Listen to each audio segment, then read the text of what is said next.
Well, you're a big horror movie guy. I am. And I am. it's funny, a lot of people really liked this new Scream movie. I wasn't very thrilled about it. Hmm. And it was really had it did have to do with how they made the movie a little bit, but at the same time, it was more or less just fatigue from all the reboot, whatever stuff. But what did you think of it? Because I mean, Scream was big for me when I was a kid. That was like my first big R-rated movie. But outside of that, Well, kind of fell off it, my radar. it's funny for me. I haven't been like, oh my God, Scream, but I remember when it came out. It's funny. Yeah. I went to see it with my oldest son this past weekend, and he is 21. And I was 21 when I saw the first Scream. So it's weird, the whole Oh, full circle thing. It was yeah. just, one of those connections like, wow. But when I first saw the first Scream, I really liked it because coming and growing up during the VHS boom, the rental boom, and what some people call the second or the golden age of horror, when horror really ramped up in the 80s. I loved horror, and then it declined soon after, like 88, 89. Then it's gotten to the 90s and it started to decline. And then along came Scream, and it's like Wes Craven doing a new horror film. Okay, and watching it, and it was speaking to me. It was the meta references. I caught the Mhm. references, but there had been some distance in time between like the popularity of the slasher film and his film. This one, we don't really have that with the new one, but I enjoyed it. I enjoyed it more than I thought I would, though I will agree nostalgia fatigue is setting in. But I think the horror fan in me, seeing a decent modern horror film, even if it's a lot Hmm. of references, was refreshing for me to see on the Hmm. big screen, because some of the big screen horror that I've seen as of late has really disappointed me. So Hmm. seeing something like this that I found interesting, I liked how they brought the characters back, especially I love the redemption they gave Dewey in this movie. They gave his character some redemption in that he wasn't nearly as goofy and comedic, a comedy relief as he really was in the other films. Yeah. Um, he was a doofus, and here they Yeah. gave him He's some light. doofy. Yeah. He's doofy. So, oh Speaking of which, did God, you notice oh, that one of the characters' names had the same name as the girl from Scary Movie? oh yeah, yeah, I was like, yeah, Mindy. I was like, wait, did they Mindy. just say Mindy from Scary Movie? That's very meta. See, that's clever meta. I like that. But then again, Scream has always been clever meta, and it's been meta before The Matrix, which is why, like, when I Yeah, see something like Scream, I'm like, you know what? That was still way better than Matrix Resurrections. Because it handled it a lot better. That's for sure. yeah, You know. because it was always part of the plot, because the Mhm. whole drive to see Scream was that you see it in the theater, and when you see it in the theater, it has a guy who works in a video store who's talking about how renting movies on VHS is so popular, and now that VHS tapes are so popular, these evil serial killers are trying to copy what they do in the films. Yeah. So we go off of that, and it's like, guess what? After you see what's in the theater, you get to see it on VHS and see it with your friends and replicate sort of like that party scene. And Hmm. are you going to be right back or not? Who knows? But that's what really kind of made it work, was sort of how it kind of was one of the first movies that talked about the genre directly to an audience, Hmm. where it wasn't like a direct comedy. And now that sort of very tongue-in-cheek, self-aware humor and style has echoed into Marvel, which Marvel's comics have, from the little tiny itty bit I've read, that humor is very on brand with Hmm. what they do with the movies. But like Scream was kind of like one of the first things to kind of had that sort of like bathos type of humor, where everyone knows, hey, we know this is a joke. But I think by the fifth time they're telling me, like, we know this is a joke, I'm like, I know it's been 10 years, but still. And didn't they also have an MTV show? Like, why are they still doing this? But I mean, again, that was me. But I had to say, like, as a movie, it was okay, but I just didn't think it was something I really remember. But then again, as you said, I haven't seen much memorable horror Like what are some like of the horror movies that are real big that have come out recently? I know Quiet Place 2 was Quiet Place not 2 was I yeah. enjoyed Quiet Place 2, a lot of it for the Mhm. concept and everything. I thought it was again one of the better modern horror. I've seen better horror in more of the indie scene, really, and it's just you had Halloween Kills, which didn't sit well with me. It's better Yeah. in the circle of friends of mine, and I'm like, I'll let you know how I feel about Halloween Kills after I see Halloween Ends, Mm. because that will determine how I really appreciate or not Halloween Kills. And it sounds weird, but that's what it is. And here with Scream, you know, uh, again, I like the fact that they kept it felt like a Scream film. At least it didn't feel like it was Mhm. trying to make jokes or make light of the franchise like we've gotten some of the others, or like you said, tongue in cheek, or like we get in the past, or at the same time introducing new characters. And yeah, I'm going to bring up Ghostbusters Afterlife. People Mhm. can spear me. You bring up new characters, but the old legacy characters, as they're called, did not take away from the new characters, if Mm. that makes It's sense. true. Yeah, it's true. Versus Ghostbusters Afterlife, Yeah. which was like, we can't do this by ourselves. All the, I mean, the old crew show up, but they hadn't been there at all. All of a sudden, it's just hey, and Yeah. it's like, really, these guys. Yeah. Whereas in this one, they're doing a passing of the torch, and I they did it well. I think the fact it was just a rated R horror film was nice to see.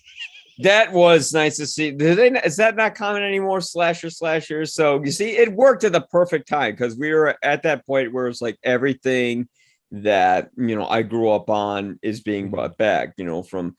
From Scream to Star Wars to Halloween. Spider-Man. The Spider-Man that Yeah. I knew and loved are Oh, back, sure. Mhm. and yeah, Halloween. And it's funny because I discovered Halloween through Scream because I Oh. had the VHS of Scream. Mhm. And on the VHS of, in that movie, they're talking about this Halloween film. I'm like, what's Halloween? And I think on that VHS, before the movie starts, there was a trailer to Halloween 20 years later, Right. also known as Mhm. H2O, which why, but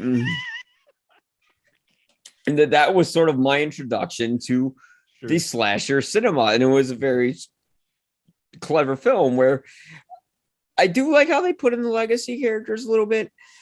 I was relieved to see Sydney come back because I remember not like in the movie, but like after her first scene, Mhm. because you get the call from Dewey. It's a very element sort of moment kind of film. But then again, Scream's always been kind of element because that was during sort of like the 90s Yeah. soap operas and stuff like Mhm. that. Like Nev Campbell, she was big before Scream from like what, like The Craft, and Yeah. she came back I from, forgot. What show was it and that she then was on? yeah, there was a show she was on that was big, but of course Awesome. Courtney Cox came from Friends. From Friends, yeah. Yeah. And yeah, and Nev Campbell, she came from a certain show, but I just remember like she did a couple movies, she did Scream, and then after that, she kind of fell off the radar for a bit. And well, not for a bit. Like this is all she's She done. This is all they're she hit doing. she hit kind of the indie scene and TV, I think. She still worked, but Yeah. this was probably, I would say, probably one of her biggest films, Yeah. to do. So This yeah, is like the last money maker for she her, yeah, you know. which is kind of sad though, because she actually, you know, uh, she's a talented actress, and She it actually is. shows Yeah. in here. Hmm. It really does. But yeah, looking at it, she was in Skyscraper. Sorry. But she was doing a lot of TV. Mm. Uh, so that's what she did a lot of. Yeah, Scream 4 was like the last like big film. She had done a lot of direct Yeah. to video type stuff in that, and still getting work at least. But Party of Yeah. Five, that's what it was. She was from Ah, Party of see, I Five, when which did Party of Five come out? I remember the title, but I don't think that was one of those like when I was around that age, probably the 90s that yeah, slipped by it me. was it started, I think it started in the late 80s, moved in the early 90s. Yeah, that's Oh, second so yeah, season. so like mid 90s is So like when my brain started to remember everything and really. that it Party of Five, I think, ended in 93 or 4. I think it Okay. was. So I Yeah, and it then was she had a like couple big movies after that, and then they cast her in Scream. See, right. that's what's kind of worked with the cast in the original film that I just didn't see with any of the new films, like not the reboot from like 10 years ago or Mhm. whatever, or the one today, where I like what they did with the casting of some of the characters. They play the archetype roles. You had one of the girls who plays Amber, who's kind of like your typical goth girl. You had the usual jock played by Dylan Mignetta, or what I don't know who he is, Yeah. but I'm just reading his name. And the main girl played by Jenna Ortega, she plays a girl named Tara. And Mhm. there there's nothing really that I know about them other than the type of roles they are. Like, okay, you're a goth girl, you are a normal girl, and you're jock guy. Oh, and Dennis Quaid's son, Jack. Yeah, you're going to be just kind of like the nerdy dude, Mhm. but kind of not too nerdy like the last one. We're not going to have Macaulay Culkin's creepy looking brother as your role this time. And there's nothing that I quite remember them where the original Scream came from like a time where like television was way bigger, where like not way bigger, but like in terms of you'd be used to seeing some of these actors on these shows. Like you would see, Dev Campbell on Party of Five or Courtney Mhm. Cox on Friends all the time. And I'm not sure what David Arquette was big from at the time, other than like, I know his family is very affluent, and He was in a lot of supporting roles in films, okay. more so than TV. But it was Arquette is the name. It was the name, but he was very prevalent as a supporting actor in a lot of films. People knew his name because of his last name, and you saw him in a lot of places. I mean, Mhm. he is a talented guy, He's actually. really talented, actually. Like he's so unpredictable. I have to see the documentary David Arquette Can't Stop. Like I saw the trailer to it. It's where he gets in like pro wrestling or Oh, whatever. you can't kill David Arquette. You I think it can't kill is. David Yeah. Arquette. Yeah. Yeah, I gotta see it. Yeah, because he legitimately, because he got so much flack for being in the wrestling in WCW. That was on its decline when he did Ready to Rumble. And he did that wrestling movie with the WCW cast, and then Mm. they in real life he was doing wrestling, and he got a lot of shit for it. And I know that actually weighed on him a bit. And so that's what the documentary is about, is him actually going into like actual legit wrestling and MMA type fighting in that. And he just gets ripped and gets his ass kicked quite often. But yeah, he's a talented guy, and he gets to show it here at least once. He's not the quite the doofus that we're used to seeing in the last Scream film. So I was really happy with what they did with him.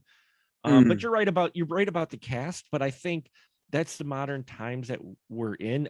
Some of them were from uh like West Side Story and from In the Heights Mm. recently. So I mean, they've One been in other, Once Upon a Time in Hollywood. Like, yeah, or they once, had yeah. they're good actors. Like it's a good It's just I don't find the characters like there's not a lot for them to chew on other than like what's in the past. And I get that's like what ties to it. But like Yeah. Sydney, like if you look at Sydney's character, she was interesting because she wasn't just like the scared girl from a Mhm. typical horror movie. You found out that her mother was actually murdered beforehand, and there's like a story in the news that circulates about it, and then this newscaster who kind of like exploits those emotions, Yeah. takes advantage of it, and she's kind of manipulative herself, but at the same time she's actually very warm and loving despite being cold and cruel on the outside. And even like Dewey, I liked him because he was somebody who came across as really weird and sort of like a doofus, but at the same time, like you could tell he knew what he was doing. And yeah, the Mhm. wrestling thing definitely brings a whole other dimension to that.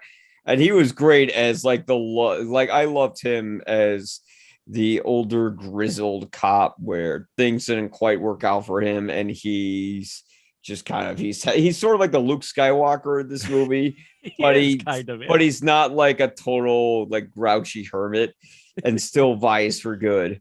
And he Mhm. had a much more satisfying arc than I'd say Mark Hamill did in that movie. He had a very satisfying arc. I was very happy with him.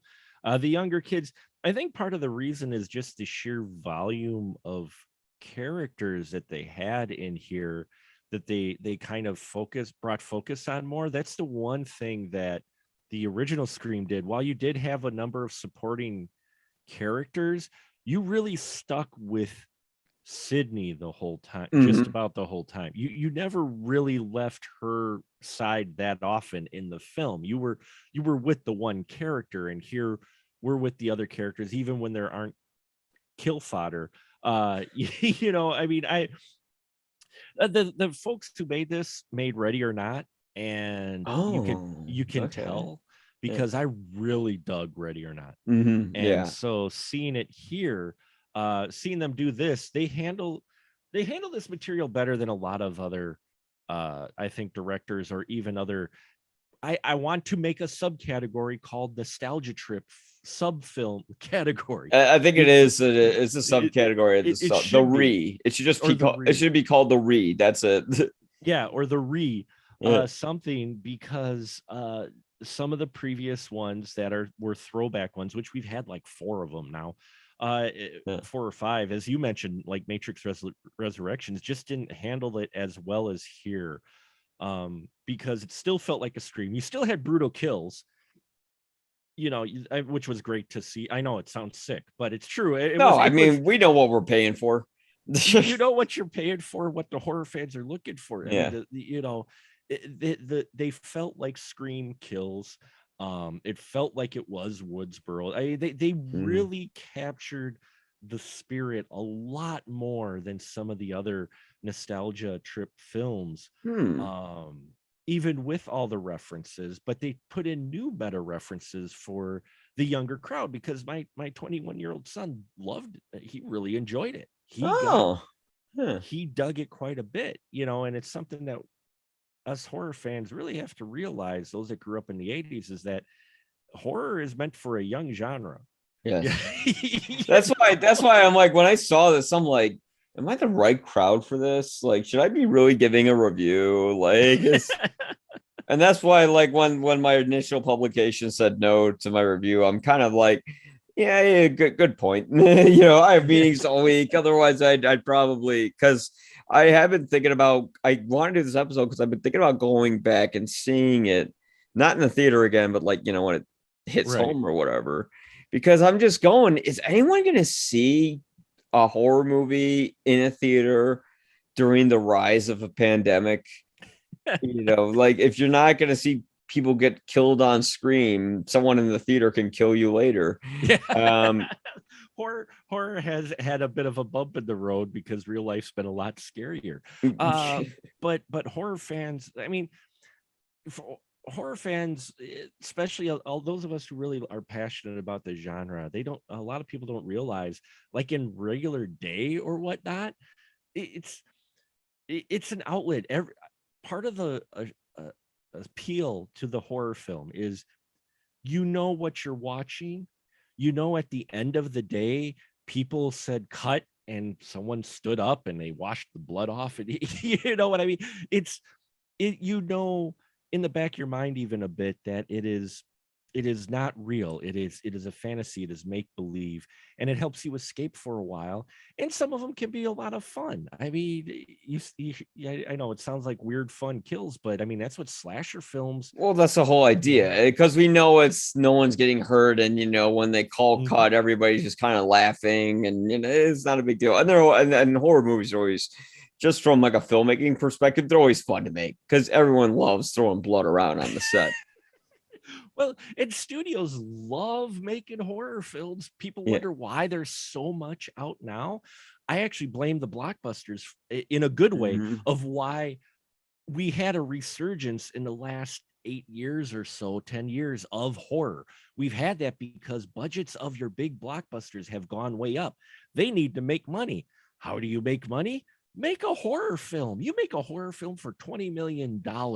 You release it in the theater. They know horror fans are going to put their butts in the seat to go see a horror movie on the big screen. They make their bank back in the first week and then some. And then they take that extra money and toss it in the old MCU pool or whatever. Exactly. $20 million is nothing for a movie's budget. They're like, here's 20 mil. Go see the movie. That's like the catering budget to Endgame. I mean, $20 million is really, if we can bring the slasher back, that I will reverse my score so then the slasher just encourages less studios to make. I like comic book stuff, but oh god, please, we need something else that's popular other than comic book stuff. Yeah, you really do. And people wonder with the horror genre, but I'm like, not only that, but, and I know this is kind of drifting away, but Scream is in the spirit of it. And it was born from one of the original godfathers of horror, the Wes Craven. When that film came out, it was Wes Craven, a name all horror fans knew, making a new horror slasher, making a meta horror slasher, meaning one of the icons that many people revered is talking to them through this film and going, he's one of us, you know? And that's what the appeal was for Scream is you get that. And you have a lot of people who have cut their teeth in horror, though. People give horror a bad rap, especially indie horror. But I'm like, look at how many big name stars, including Tom Hanks, cut their teeth on a horror or horror thriller type film. Jennifer Aniston, for crying out loud, was in Leprechaun. We were talking about it, and I last year on the podcast, Texas Chainsaw Massacre: The Next Generation has 2 Academy Award-winning actors in it: Renee Zellweger and Matthew McConaughey. Wow, that is the thing. Times have changed. and Renee Zellweger, I think that was one of her first movie starring movie roles. I mean, as much as people crap on horror going, oh, another horror film, I'm like, there's a lot of folks who cut their teeth on it because horror is cheap. They're starting out as a new actor and it gets them work and gets to help build their resume and an experience being on a film set. And let's face it, most horror doesn't require an extensive amount of acting chops. No, just scream and run around. Depending on your role, cry. I've seen. Well, no, I mean, that's why I like the original, like Nev Campbell. No, I'm sorry. Go ahead. I'm just saying is that, I mean, no, don't get me wrong. There's some wonderful performances in horror that gets overshadowed by the sheer fact of horror. But yeah, no, Nev Campbell is absolutely right. There's a reason why Sydney's considered an iconic final girl. Is one, Wes Craven's writing, but 2 is Nev Campbell's performance. She went all in and committed to the character that could easily have been played up either campy or a little cheesy, but Nev played it as a real. And to see her on screen again in the newest one, it was fun for me as a horror fan because and she got to be more than just the one scene where she answers the phone call from Dewey. I was happy to see that. Her and Gail both play a part and Dewey all get to play an actual part within the plot and moving it. But it just shows how well the minute I saw her on screen, I didn't see Nev Campbell. I saw Sydney. I mean, that's just how much she really threw herself in the role. And it was fun to see her on screen. At the same time, the new characters, I think, did well. It's just there were a lot of them. And as you said, you don't recognize them as much. They aren't quite as big names as when Scream came out. But that's because we have so much more content now. I've made this argument before. There is so much to watch now. It is harder to get the iconic or memorable or recognizable actor that lots of the pop culture recognize because everybody's in their own lane on their own streaming channel watching 80 million shows a year that star a wide variety of talent that you don't have those iconic characters like we did back in the day, even in the 90s, because you could only consume your content in one way, direct to video or the movie.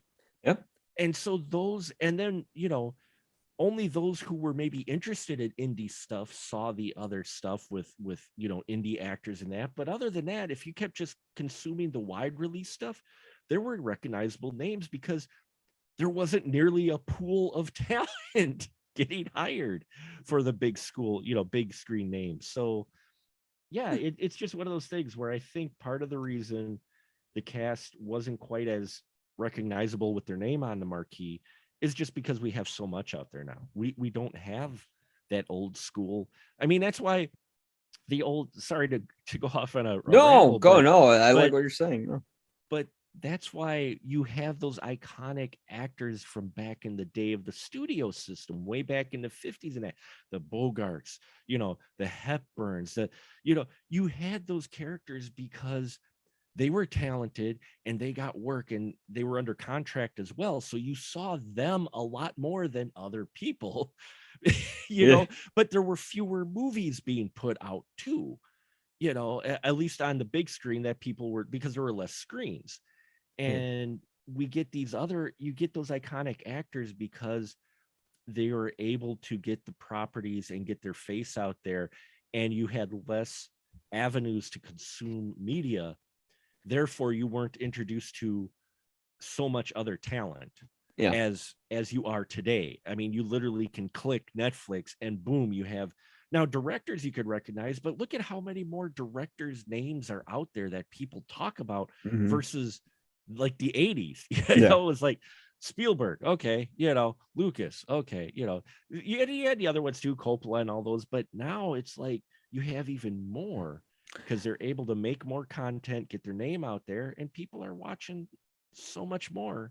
You don't have someone who isn't always showing up. Well, except for maybe Ryan Reynolds. Right. No, I think that was pretty well said. I think that's a good selling point for the film. But Scream, we don't have Ryan Reynolds. No, we don't have Ryan Reynolds. We have a Ghostface killer. We do have a Ghostface killer. I think that I probably need to rewatch the film. I wasn't really in the mood to see it because the thing is, I get so many of these movies that are callbacks, but at the same time, it is a fun kind of wasted 2 hours, and it doesn't feel like it's just making the same thing. But at the same time, actually, let me circle back on that. That was kind of the problem I had with it, is that it felt like it was making the same exact movie. And although, yes, it's nice to see something that's maybe not a comic book film per se, the problem I've always had with horror movies is I always feel like I'm watching the same movie. Like the standard is very, very like basic for me. Like, okay, so the movie is going to be a guy's going to go around, he's going to kill everybody, and Scream, they're going to try to find out who the killer is, and then you're going to find out it's one or two people, and you don't know who it's going to be. They're going to surprise you in the end. And in the end, Sydney is going to have her not in my movie kind of moment. And knowing that I knew every single step that was coming along the way of seeing the film, I just felt kind of checked out going, all right, well, I know what the next act is going to bring. And for that particular audience, I think they'll love it. It's like I loved the original Scream. The Scream had a big impact on me. That was like my first official R-rated movie I could see on VHS. Like I saw the my first R-rated film on VHS was Terminator 2, but that movie's barely rated R. Where Scream, like someone literally gets like cut open, I think, in the first like minute when he calls Drew Barrymore. Yeah, like the guy literally gets cut like a fish. Her boyfriend gets gutted like a fish. Yeah, gets gutted like a fish. And so like that was like, when you saw that movie, that was kind of terrifying when someone's calling somebody on a cell phone, or not cell phone, on a landline, or I think it was a cordless phone. A cordless phone is what. Yes. Yeah, that was the old name for it there. A cordless phone. The cordless phone. Yeah.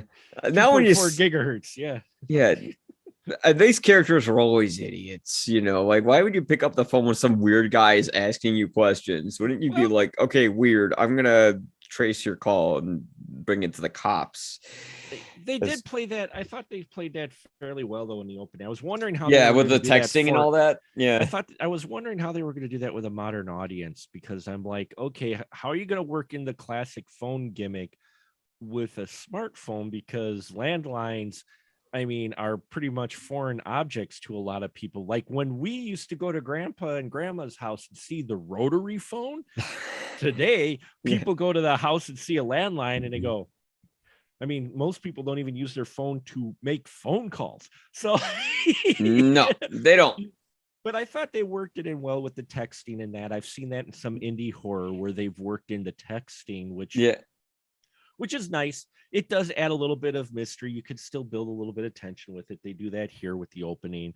It's a classic, pretty much that classic Scream opening where only this person actually isn't more involved in the plot than say the previous openings of the other Scream films.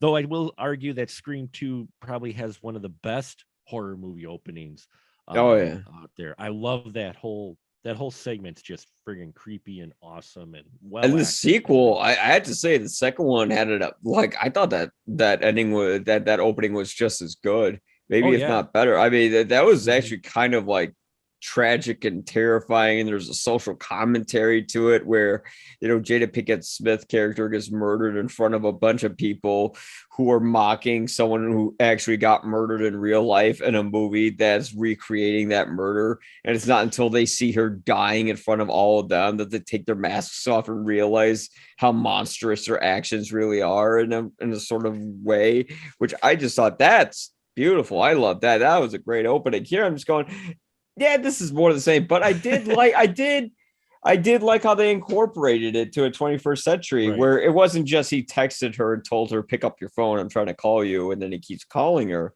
but then he starts playing with her security system and locking and unlocking the doors, and he can hack into anything.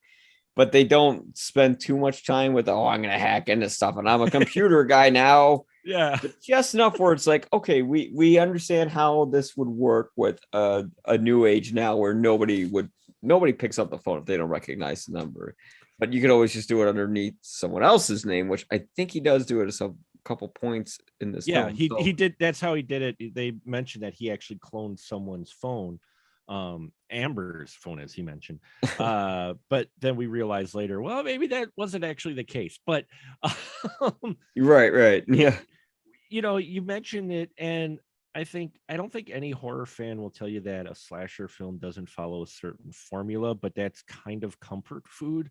I always explain it as, yes, we watch a lot of horror fans do, and a lot of it is the same, and we'll say, but the reason you keep watching is because just when you might think, wow, maybe I'm just kind of tired, suddenly you'll watch a film that just surprises you completely. And you're just like, oh, haven't seen that quite before. Yeah. And I dig that quite a bit. And that's why you keep coming back to these things. And even though, yes, this does follow pretty much the exact same formula as the first one, it's handled in such a way to where you don't mind. It is a bit of a comfort food. Where this is probably going to go, especially if you watch the trailers. Which is fine. Scream felt like comfort food even when Scream came out.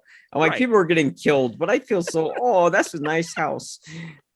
It's a nice house. Well, that's funny. They did the big reveal of the house at the end of where all these events in the third act were taking. But if you were a fan of the film, you'd recognize it after the first room. You're like, oh, I know where they are. But that was okay. You don't mind if you predicted it correctly. Because again, I like these filmmakers. I liked what they did with Ready or Not, and I like it here because even if this is familiar territory, this film clips along. It does. It doesn't feel like they're kind of playing the same beats too much. Like when they bring in the legacy the legacy characters. They don't feel sort of like the Ghostbusters cameo where they're like, we'll take it over from here.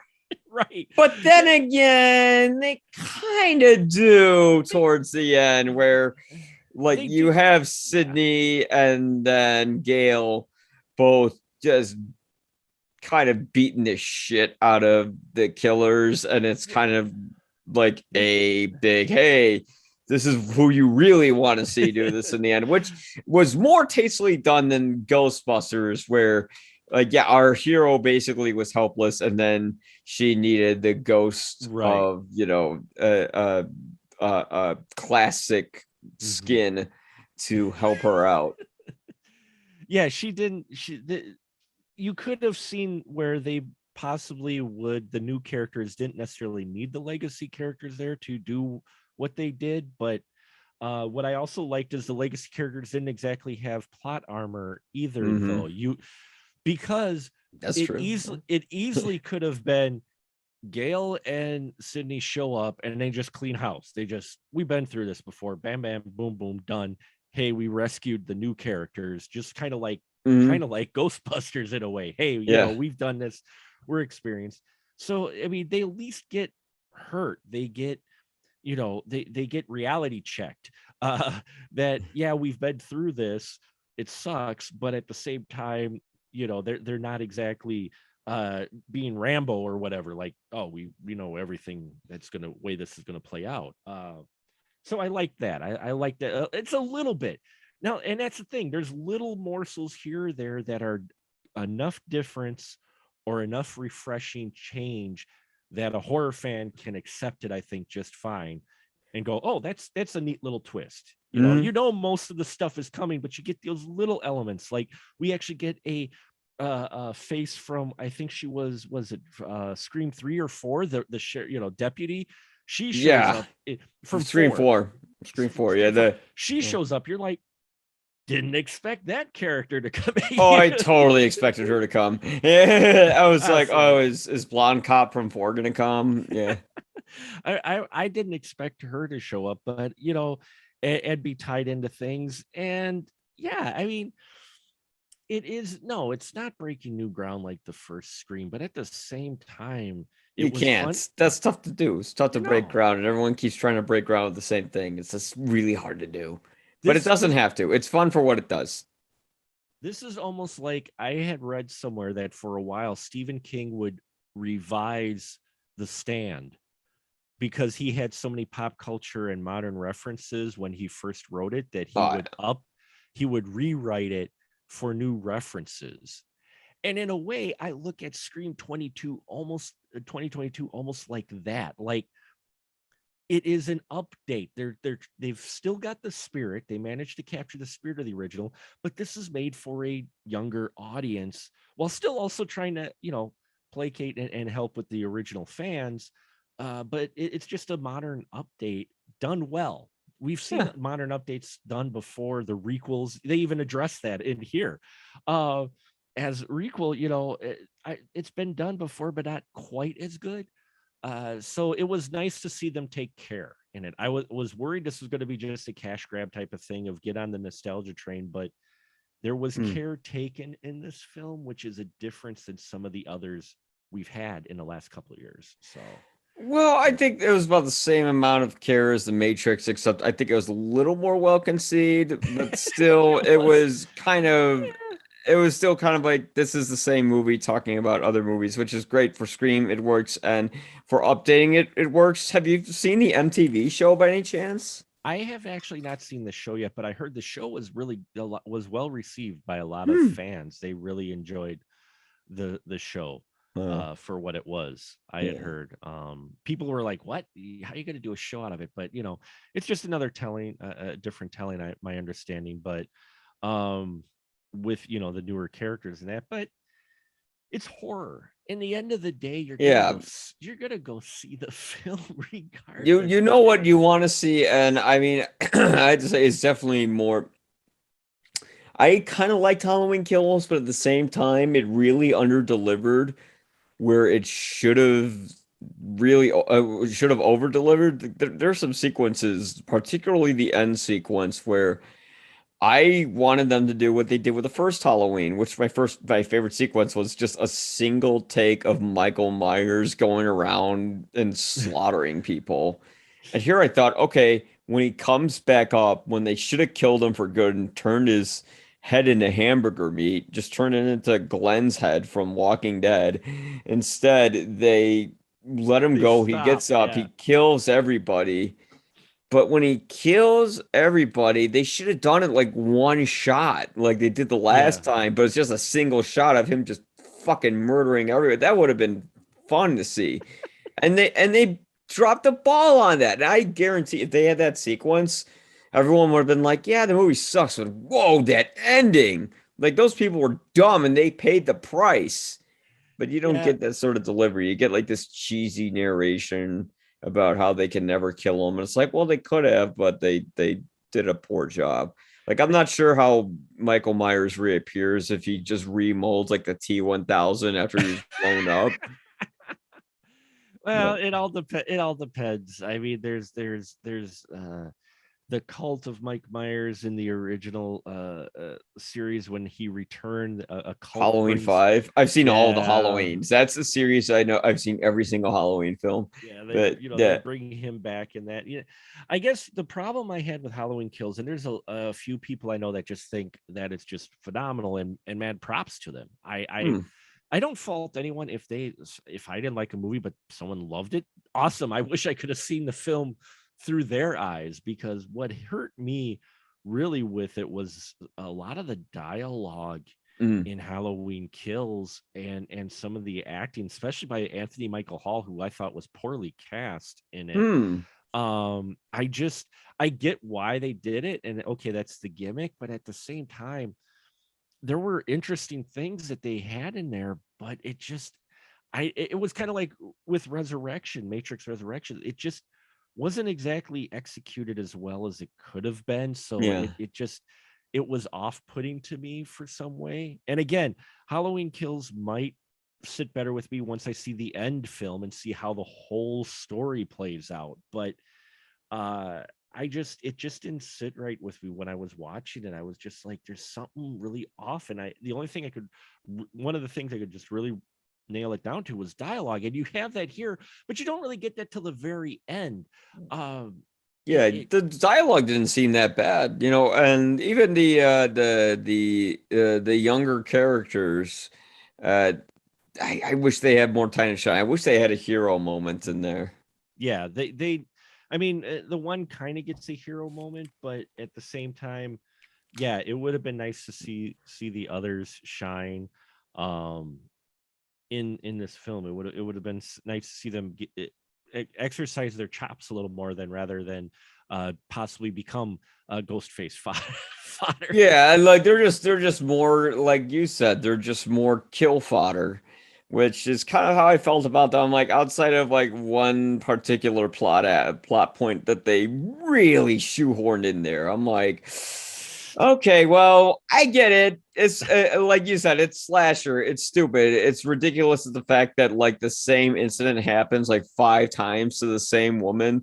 Though and then, like, what she says on the phone, I'll never get near Yeah, Westboro. And then she yeah, gets a yeah. horrible piece of news and then it brings her back. And it's like, wouldn't that particular bit of news keep you from going back to Westboro even more and be like, hey, not my problem. I got kids. Yeah, Oh, yeah. By the way, she has kids in this film. yeah. It starts out with her with like mom jogger outfit. Mom jogger outfit, yeah, Yeah. because she's Nev Campbell. So Yeah. uh,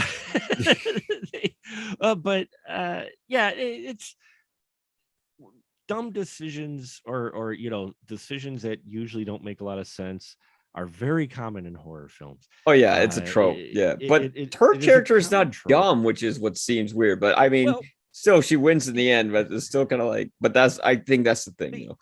they set She's it not a up a Mary little Sue, more. which is nice. Right, right. No, they set it up more as her hoping to finally put, because it seemed like when she shows up, she figures out fairly quickly what actually is going on, and she really wants to try to put it to bed finally. I mean, she even mentions it, that this is like really going to end this time. She really wants to just end this whole Ghostface trend. And that's her motivation for coming back in the end, really. Is to end Uh, being involved in the franchise. I know. well, she I'm kidding. I saw a Yeah, joke I had no, to you're go in. right. No, you're right. I'm actually no. I It want to was cancel my gravy train, but you're making me like it so much. I'm one thing I've told Pat McDonald, and this is true about me, is that I'm a critic who's very, very easy to persuade. oh, If someone's like, I like it, and this is why, I'll be like, that's right, I'm a dumbass and I have no confidence. No, I question every day, every review I get. I always question it when I start seeing people who really, really love it. But yeah. and there's nothing wrong with re-looking at it from a different approach. There's a few films that I haven't been completely flipped on by people, but I have seen in a different light. Mm. And with Scream, I think it's just one of those to where, yes, it hits a lot of the things and the beats and the tropes that we've seen in some of these past throwback refilms, nostalgia trips, whatever you want to call them. But it just felt like it was just handled well. That, for lack of a better term, everybody understood the assignment in this film. Yes, they knew exactly what they were doing, and they're not they're not like the Matrix, where I'm wondering if some guys on the crew were like, oh geez, this isn't good. Like they get that script to Hugo Weaving, he's like, nah, mate, that's all right. They give it to Lawrence, he goes, I'm good. Yeah. Didn't I get shot in the video game? Just put that in there. Yeah, I get shot in the video game. There you go. Spin it that way. Yeah. But yeah, I think that's what the appeal is with this too, and the fact we're getting a slasher film, and it feels like a slasher film. It doesn't feel like it's making fun of slasher films like some previous slasher films have. I mean, it makes meta references. It points out some of the ridiculousness, but at the same time, your kills have weight to them, and they're gratifying. They're good.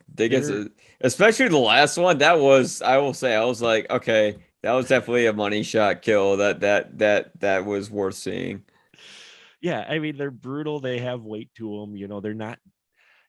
Yeah, they might be done a little creatively because you have a slasher trope, but at the same time, they aren't. I did not feel like they were done as like an insult or a wink or anything. It was the kills. The kills were done well versus some other slashers that have done it just, haha, look at this, Yeah. Well, yeah, Halloween Kills had some of those, but no, actually Halloween Kills has my favorite kill though, I have to say, when he slams the car door against the nurse and then the recoil from her own gun shoots her in the head. That would never happen. It was so fucking stupid. I loved it. That was unexpected. Yeah.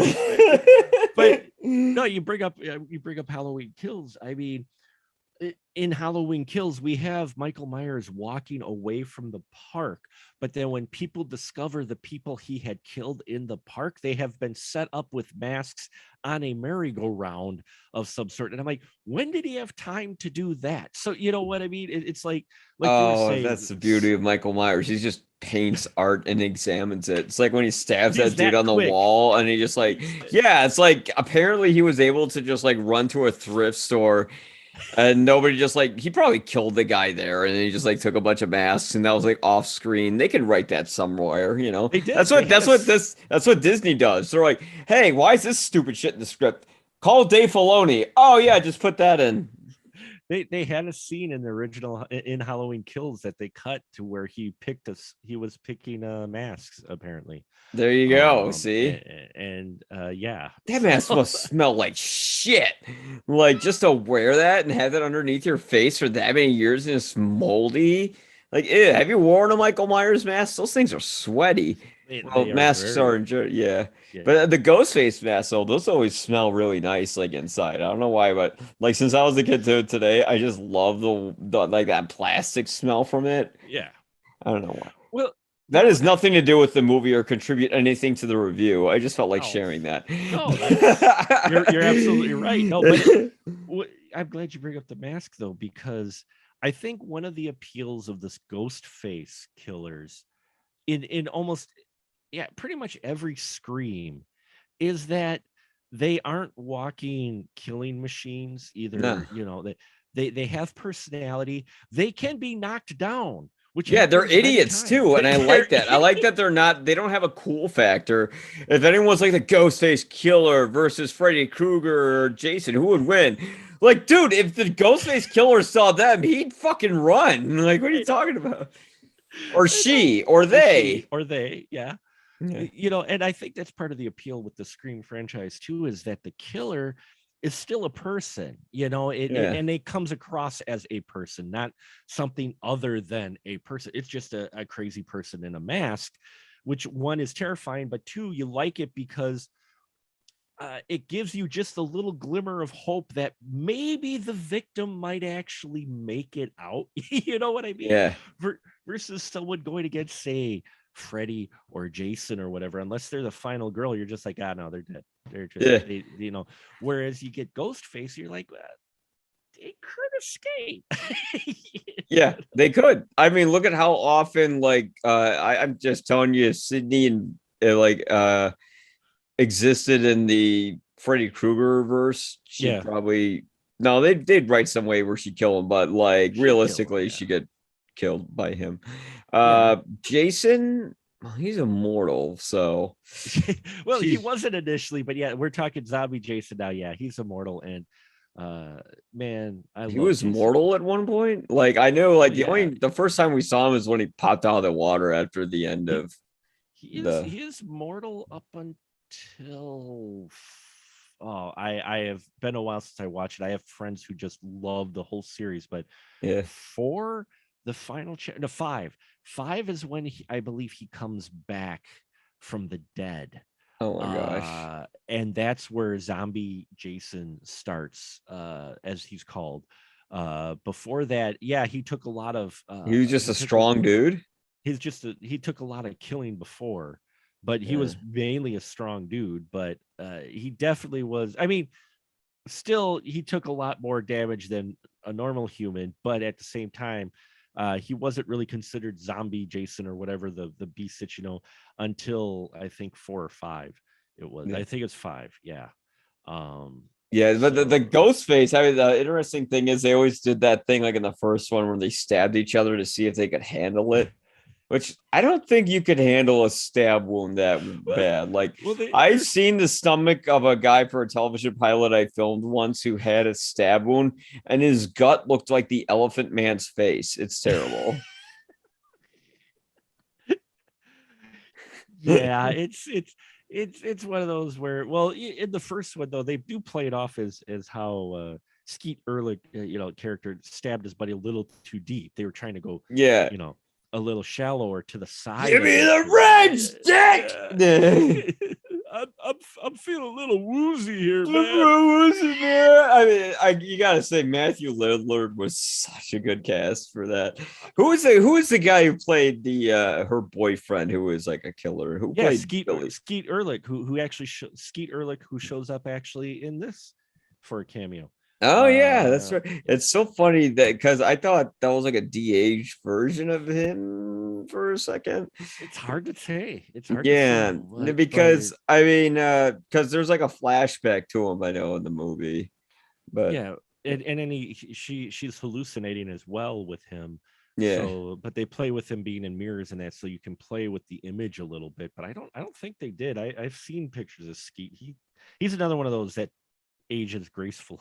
Aging gracefully. It's weird, man. Like I always thought he was Johnny Depp when I was a kid. He looks just like Johnny Depp, and I think that might have been intentional because Johnny Depp was killed in Nightmare on Elm Street, and then he became big and famous. But yeah, like now he doesn't look like him at all, but back then he did. Oh yeah, he resembled him. Yeah, he resembled him quite a bit, especially in Scream when you saw him. It was just like, oh, they couldn't get Depp, so they got Depp was that's old. What I thought when I saw it. I'm like, I'm like, I guess Johnny Depp kind of hopped off the horror train. That's where I kind of felt like I don't know if I should have this in my review or not. I kind of did say like this is the reality of fame. You think you can bounce off from, Friends or 90210 or whatever horror train because basically they were hot shit and they put them in a horror movie. And that's why that was a big deal that they were in Scream in the first place. And unfortunately, they haven't gotten past that. You're like, okay, you know what? This is a big movie, and I came from this, and it's going to go up from here. What the hell? I'm still in this.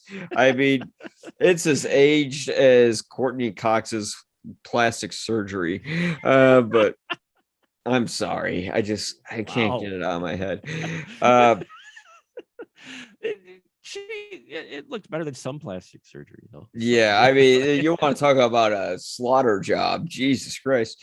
But you know what? I did like how they imported these new characters and how they didn't just feel like they were part of an overall thing. But again, once they come in, the movie does just kind of totally focus on them, and like the other kids, they're just kind of there because they at the end of the day, everybody knows why you're shoving out that money, and it's gonna over a period of time. Courtney Cox is like she's gonna blink and like her whole face is gonna just like come apart.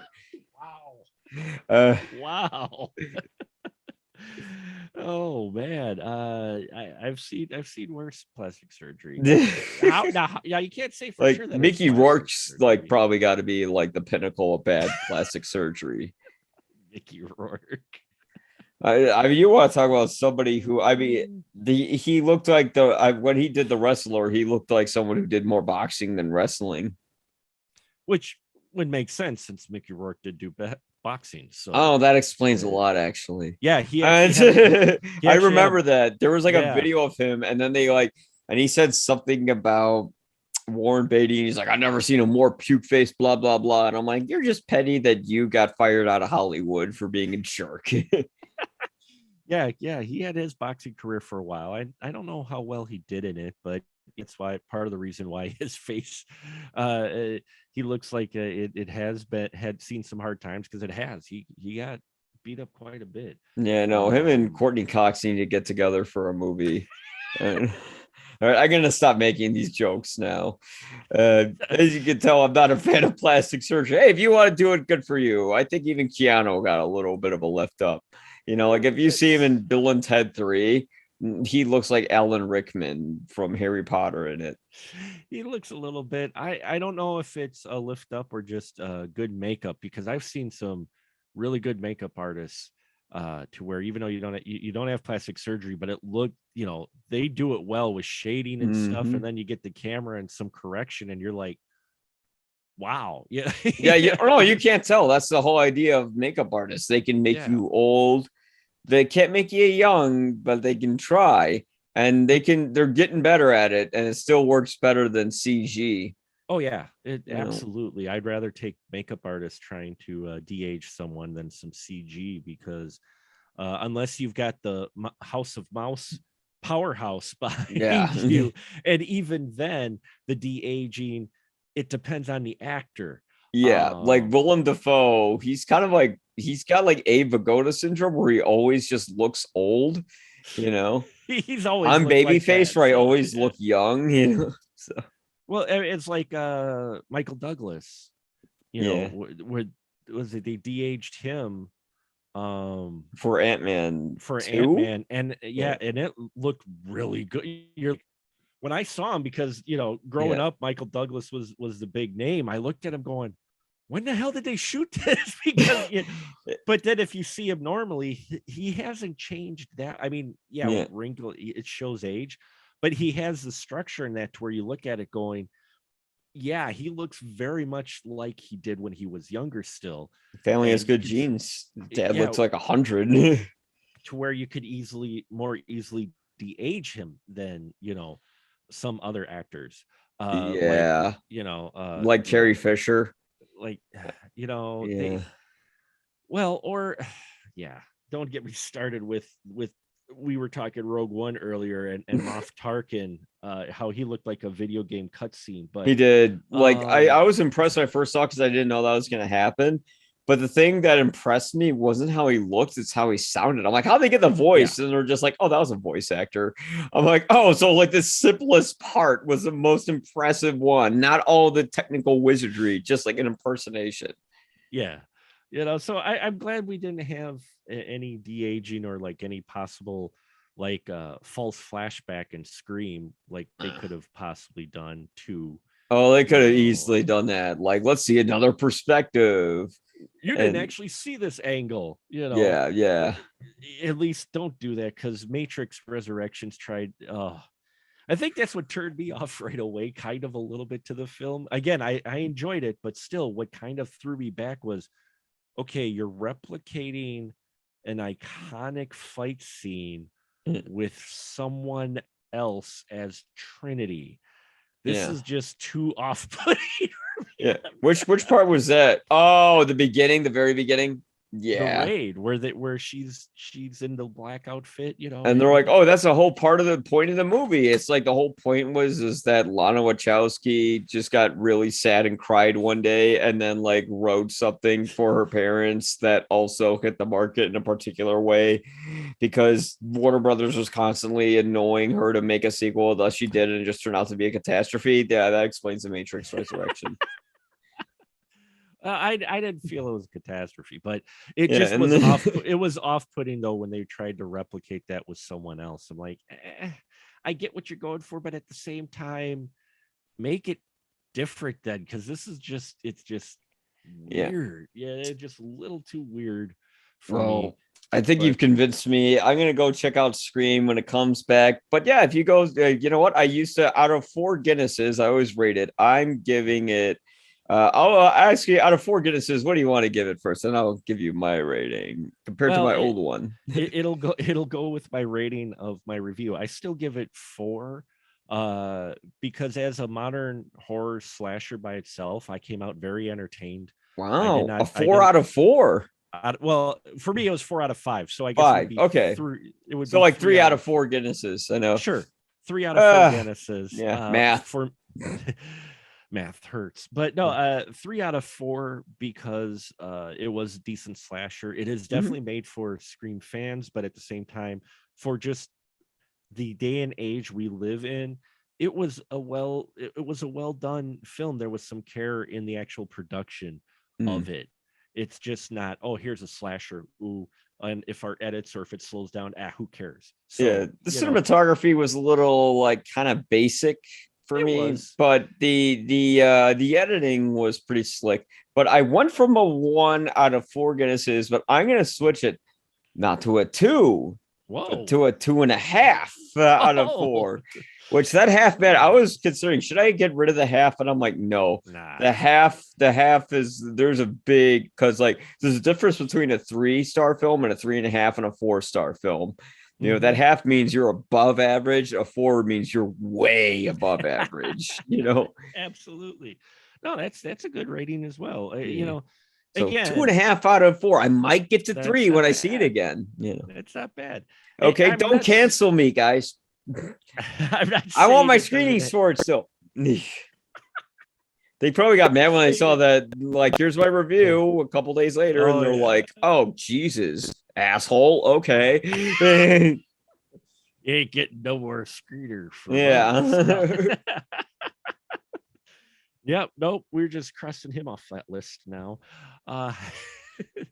Yeah, it's a solid horror film, modern horror film.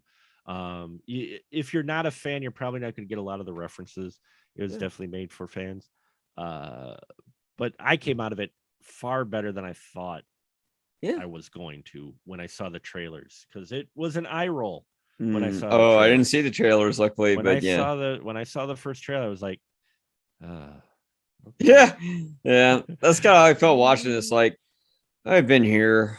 Okay, cool. But again, I think like if I just didn't see The Matrix a week before, and I didn't see Scream 4 and Halloween Kills, and Halloween Kills and The Force Awakens, and I just came in. I literally wrote. I sounded like an old man in my review. I wrote.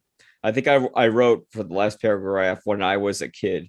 And I'm like, yep, I've gotten to that age now where I say when I was a kid. When I was a kid, welcome to the club. Welcome. Here, just put the sign out, get off my lawn, and sit back with your beverage on the porch. One step closer to my grave. All right. Mark, thank you for coming on. Where can we find all your stuff? Specialmarkproductions.com is the main place you can go. I've got links there to all the different things I do. Podcasting. I do the Final Cut movie reviews. I do over the last 6 months, I've been doing TikTok 1 minute reviews of wide release films. He has been Uh, doing that. I don't know how you that is impressive, by the way, how you do that. So I'm like, how I wish I could do that. well, thank you. It's I've been doing it for a number of years in various forms, and finally, I was like one day TikTok. Oh, this kind of screen, no pun intended, but this kind of screams this type of format, and I figured I'd give it a try. And people have been watching, so we got links to all that. I got a Patreon too, very small, but all on specialmarkproductions.com. You go there, there's links to pretty much everything, interviews I've done, and all that fun stuff. And I got good stuff coming up too. Like this week, we're going to be covering Nightmare on Elm Street 4, the Dream Master, as part of our Horror of 1988 special series we're doing this year. So, Oh, who are you doing that with? I got some crew members coming back. Ian actually can't make it, but I've got some of my regular folks that haven't been on the show for a while, so they're coming back for it. So that'll be fun. All right, yeah, we'll get that info when it comes up. But no, all the links to his stuff, I'll probably message Mark and I'll be like, "Where are all the links?" And he's like, "I post it every day." Like, yeah, where are all the links? I'm just lazy. I just want to copy and paste all of them. I could give you the link to the website, and I also have a link tree that has links to everything. A link to a link within a link. A link within a link. It's all meta. It's all Inception. Yeah. Everything's meta nowadays. Yeah. All right, Mark, thank you for coming on. Again, if you want to check out all my stuff, go to ypareviews.com, and you can also check out some of my written reviews at 25yl.com. The YPA stands for You'll Probably Agree. All right, thanks a lot, guys.